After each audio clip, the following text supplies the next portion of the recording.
I've missed you, Daniel. I miss you too, Risa. I have not seen you in person in such a long time, so we have to change that. No, we're definitely going to change that, and I'm very excited about that. But I feel like 2023 on so many levels was really hard. It was great in some ways, and then other ways it was just so hard, like emotionally. I just feel like I'm ready to kind of like, and maybe it's because it's December. I'm ready to like just shut the door and start anew. I don't know how you Yeah, feel, but it's been a crazy, crazy year. indeed, Risa. I mean, for me too, at the beginning of the year, I would say the first quarter of the year, there were a lot of big things that happened, big events. A friend of mine got sick, passed away, and um, real estate was really busy the start of the year. Family stuff going on. So it was kind of like a lot of good stuff and a lot of really difficult emotional shifts and Yeah. losing people. So yeah, it was a really funky year. And then I think you moved, didn't you move? Well, I moved in end of 2022, so beginning of 2023, we're doing renovations, half living out of a suitcase. I've been directing a lot of episodes of House Hunters this year, so I was on the road a lot. Um, yeah, so a lot of kind of transitions. It's Yeah, a lot of times. Well, then for me, where you were renovating your new house, I was building a new office. So I know. yeah, so that was a big transition for me. It was about 5.5, 6 months worth of renovations. Actually, a complete like gut job, and then building it from the inside out. So it was, How it was was that for you? I mean, a lot of people talk about renovating in foreign countries and stuff, and I know yeah. you have a team that you really like to work with, right? So this is not even your first renovation, which is insane because to do it once you got to be crazy. To do it twice, you got to be like a little cuckoo, a Yeah, little bit more three cuckoo. times change your medication. Um, so yeah, so this is my third time renovating a place. The first two were my condos. So the first were commercial, but I think for me, what felt good doing this a third time around is I had couple of big renovations, history that kind of segued into where I am today. So, but for this is like the livelihood, right? And I have a team of agents and office managers, so it was really important for me to build really great space for them that they're proud of, and for clients to come and just feel like home. So it was a really big shift for me. I didn't want just a cookie cutter office. Like you go into, you go, oh, this is a boring office. I just wanted a really special, well thought out place. So it was a lot of fun. It was very emotional, and it was a big investment, but I think it's paying off. Yeah, no. Just seeing the videos, I can't wait to go in person, but it's pretty spectacular. It just feels like Taniel. Not sure what Definitely that has your means. stamp on it. I think anybody who's seen like the videos that we did on your condos, and also we did a video a tour of your office, they can see Yeah, kind of like the use of concrete and brick in a really yeah, beautiful and very creative way, which I love. yeah. And a lot of Um, art. So thank and you. a lot of art, yeah. So Yeah. anybody who's in PV, you should definitely check out Daniel's office. It's right in the romantic zone, am I right? Yep. We're around the romantic zone on Calle Pulpito. We're just a couple of blocks from the Los Muertos Pier. Yeah, and then you can hear from Daniel directly or his team in terms of like what went into, doing the renovation. And I'm sure you Yeah. have a list of all your recommended, contractors and architects and all that kind of stuff, which is always really, really, really important Yeah. and useful to have. Just people that they're gonna get the shit done, right? And they're gonna get it done the way that Get you what want it to done? get done. What? Get what done? Get that shit done. Isn't that what it's called? Isn't that the technical term? That's not the technical term. Potty mouth. Oh, are we gonna go there? Oh yeah, it's been a long time. You need to come down. But yeah, I mean, I wanted us to come together, really kind of close out the year and, kind of really look forward. I think a lot of us are in that stage now where, it's time to go look and think about 2024, what's in store for us. So in terms of like, you're in Vallarta, a super popular hot place to be right now. Yes. I'm assuming we're in December. It's hopping right now. Yeah, there are a lot of people in town. They're here for the holidays, so it's only going to get worse as we near the New Year's Eve. So flights are full. The airport is full. The lines I hear are moving faster nowadays, so they've streamlined some of that process to get people out of there. Restaurants, you just can't necessarily walk in on a Friday or Saturday. Well, you're going to have to make a reservation in advance, especially in places like the romantic zone, where it's really busy with a lot of tourists over here. It's the number one, like the tourist destination in Puerto Vallarta. So, and this year is no exception. Wow. Wow. That's amazing. Well, that's really a sign of the economy, the health of the economy, the health of, people still really, really wanting to travel and get out and so I'm sure that means great things for real estate in general. Um, so like, so tell me a little bit about what you saw in terms of changes in real estate in 2023 and kind of moving forward. Today I want to focus on kind of like what those hot neighborhoods are, right? So do you see expats really kind of investing their money, whether maybe it's, potentially just for vacation rental, or it's for people to retire there and live there, full time. I think it's probably different, depending on which neighborhood you choose. Right. In each neighborhood, you typically have a different owner demographics. Places like the romantic zone, you tend to have younger people, especially if their property is more like an investment property. They're going to be renting it out. The studio or one bedroom, they're coming down here for like a long weekend. But if you go further out from town, you sometimes see like people of a certain age, retirees, and it's more of a permanent home for them, not necessarily an investment property. So for those areas, the vibe is going to be totally different. At the beginning of 2023, we had the spillover from 2022, which was just an insane market. It was probably like the busiest year ever for real estate, as long as I remember, in 17 years. And the beginning of 2023 was great. And then things kind of started to slow down a little bit for a number of reasons, and primarily because we just don't have the inventory. We're very short on inventory. So it was really slow during summertime. But I would say like the end of September, early October, then we had this strong uptick where we had a lot of buyers, a lot of buyer leads contacting us through our website. And most of my agents right now, they're working with multiple buyers. So things have really picked up after the slow summer. That's great. That's great. So when you're thinking about 2024, right? I've had a number of people contacting me. PV is always one of the most popular places in Mexico that, many foreigners like to go to for many, many reasons. But I really want to focus on those kind of hot neighborhoods, right? Some neighborhoods like the romantic zone has been popular for decades. Yeah. But I would say that there's some other neighborhoods that are kind of popping up. So let's focus on, but we'll do the old school romantic zone first. Yeah, the Golden Crown, the romantic zone, indeed. So yeah, and actually, Risa, the romantic zone's been popular, I would say, a good 15 plus years now.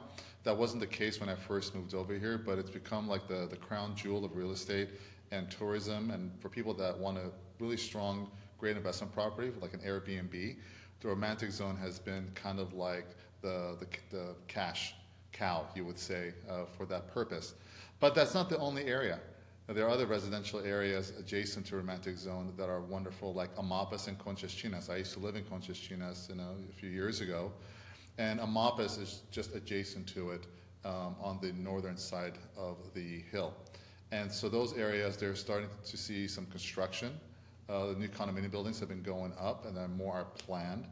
For a while, when the romantic zone was gobbling up the real estate market, there wasn't really much happening in Conchas Chinas in terms of new construction, but that's starting to change. We've had a couple of new buildings going up, and there are a few more that are lined up to break ground soon, as well as in Amapas as well.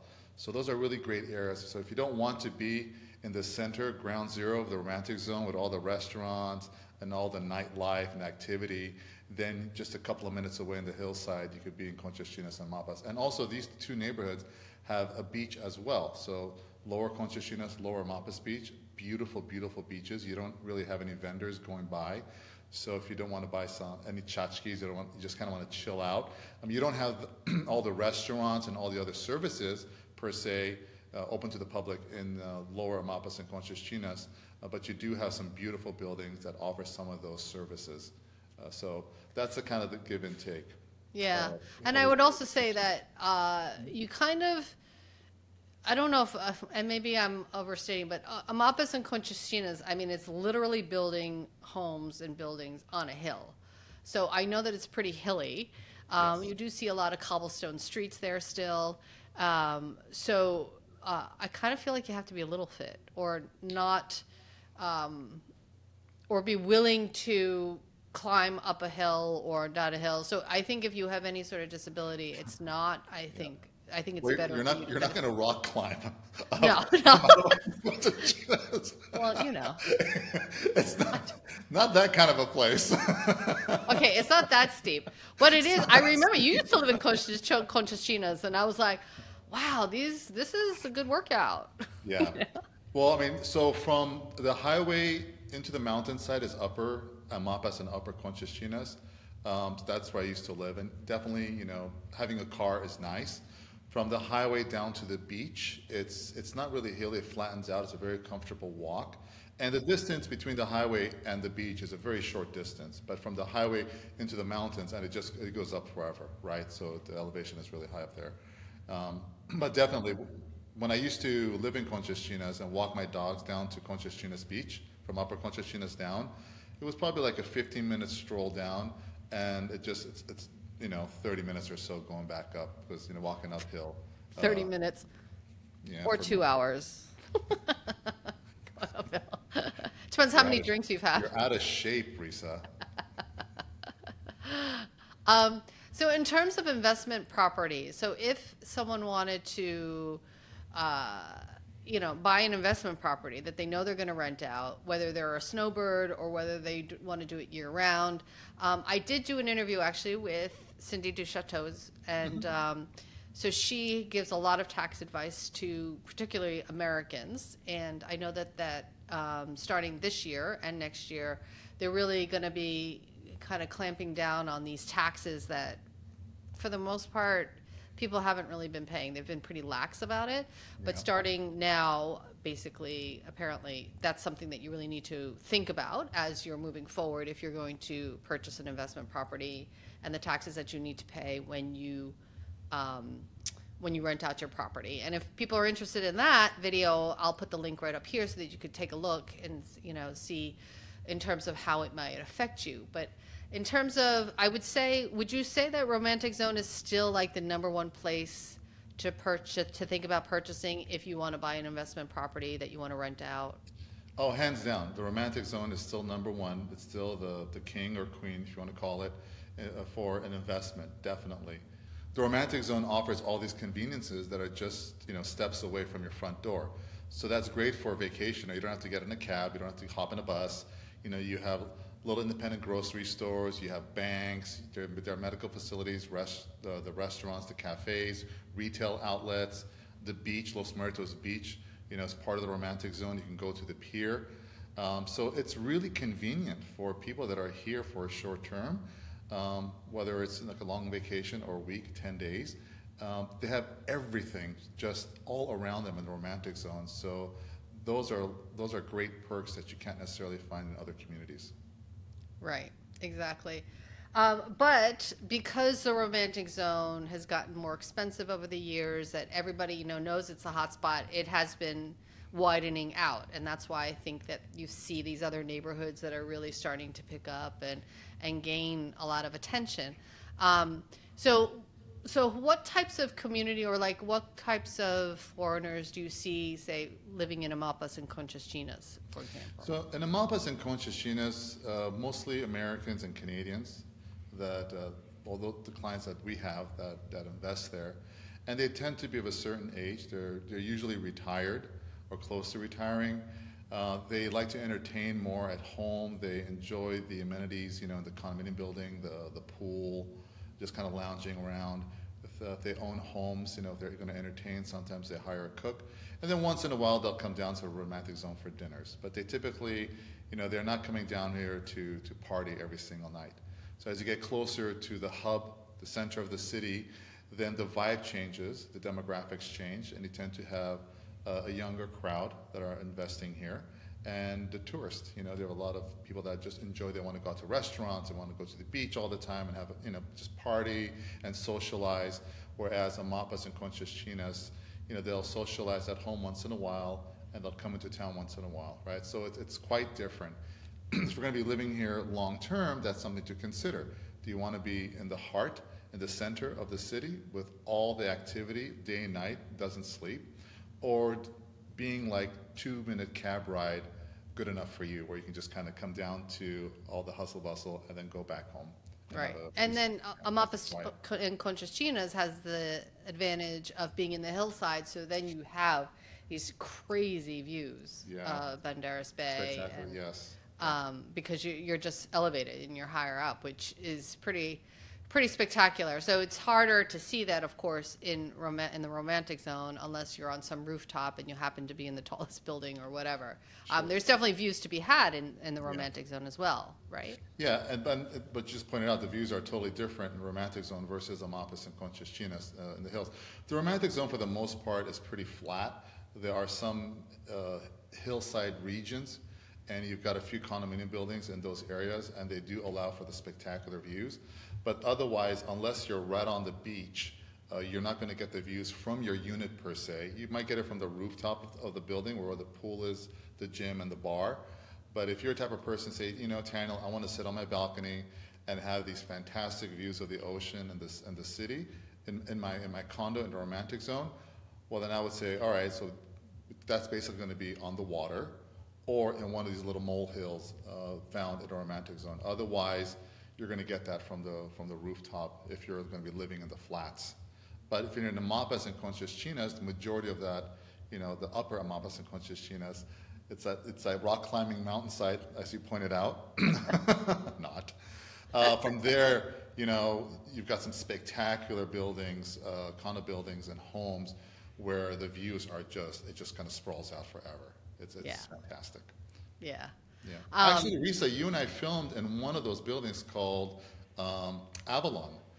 And it was a condo that I had for sale. Do you remember? Yes. It was beautiful. Yes. It had 2 pools. There was like that green Zen pool and that beautiful Infinity Edge pool that was blue in the South Tower.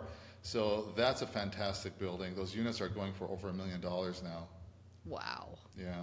Wow. That's crazy. Well, then let's kind of talk. So if people want something that's more affordable, and they still want to have their, home in PV, what other neighborhoods could they be looking at if they don't have $1 million? Sure. Well, I mean, the romantic zone, it's gotten kind of pricey, location, right? And of course, new construction costs a bit more nowadays. So a viable option for the last few years for people has been Fluvial and Versailles. So I've been saying like Versailles is kind of like the new romantic zone in the sense that it's a very walkable neighborhood. There are a lot of cafes and restaurants, family-owned businesses that have opened up. So there's a street called España Street, which is right behind one of our condominium developments that we represent called Vallarta.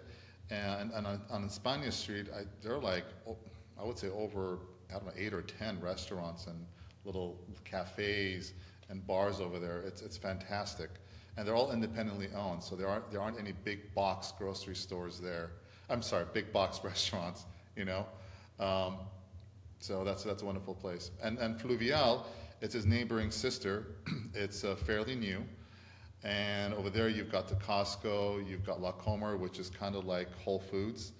And you have medical facilities, a lot of restaurants there on Fluvial Avenue.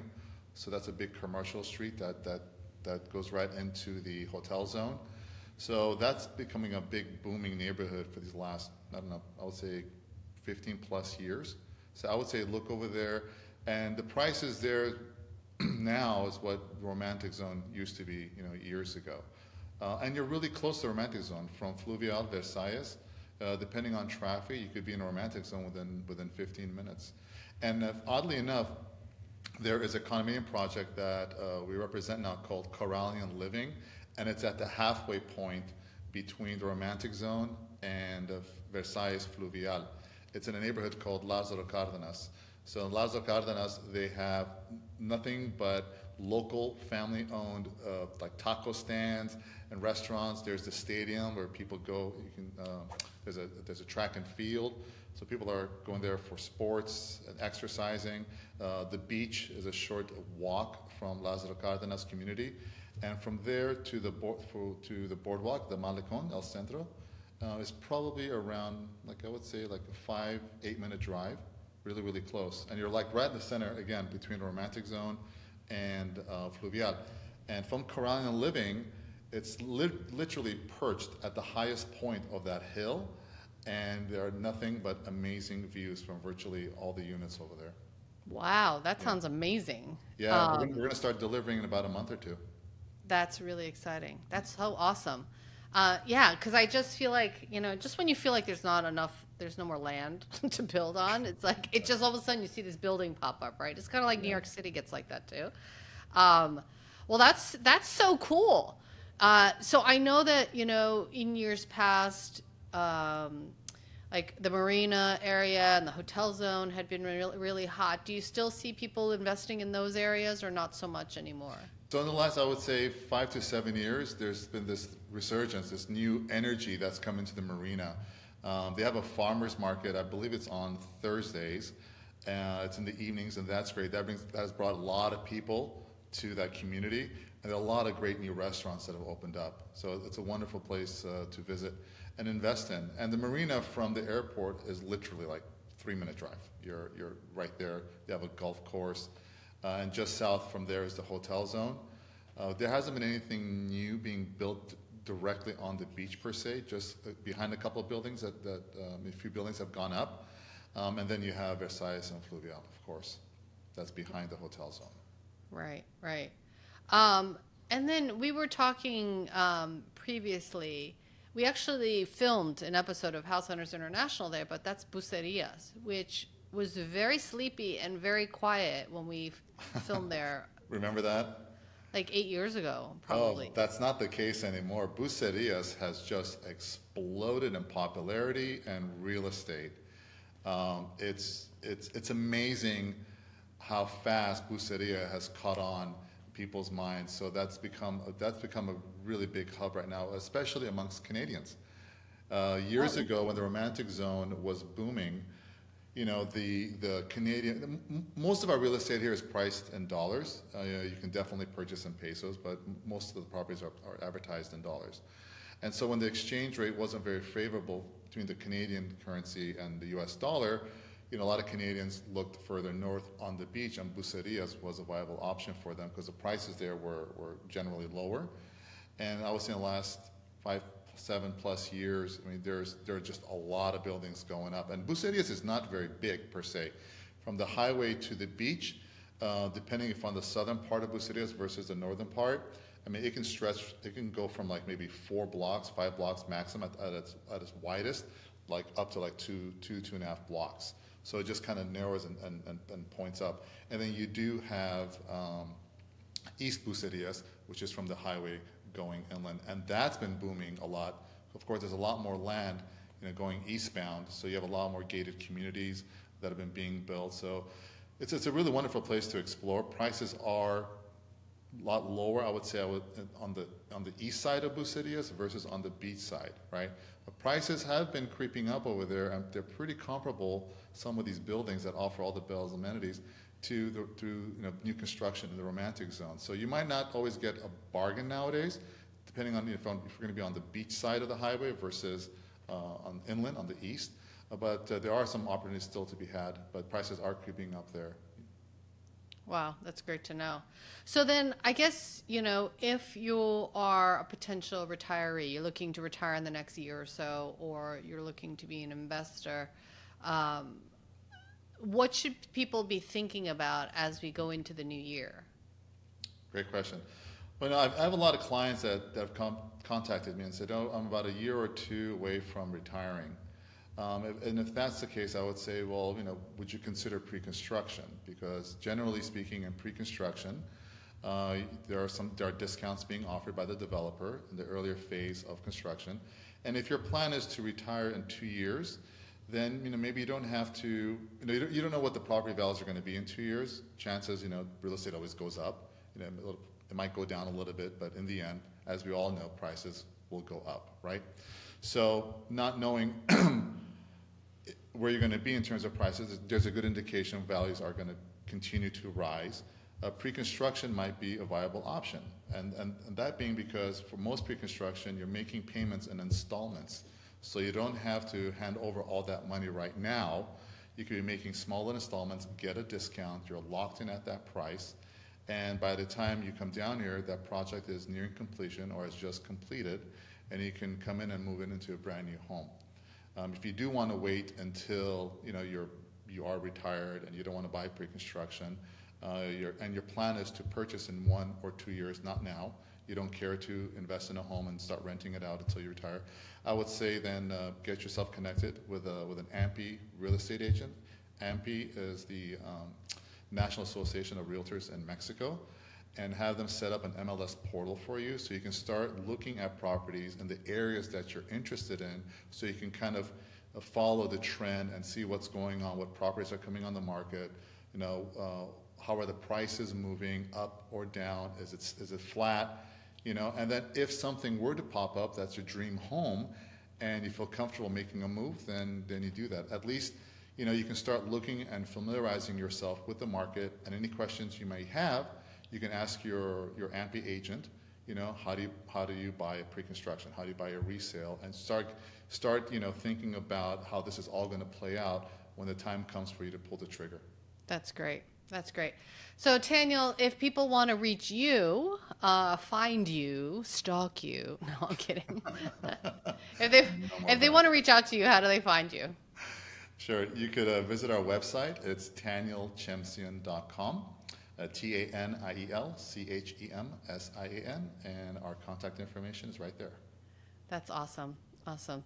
Daniel, as always, you're always just a fountain of knowledge. No, I appreciate it, and I will be checking out these neighborhoods in person with you, hopefully very soon. Pinky promise? Pinky promise.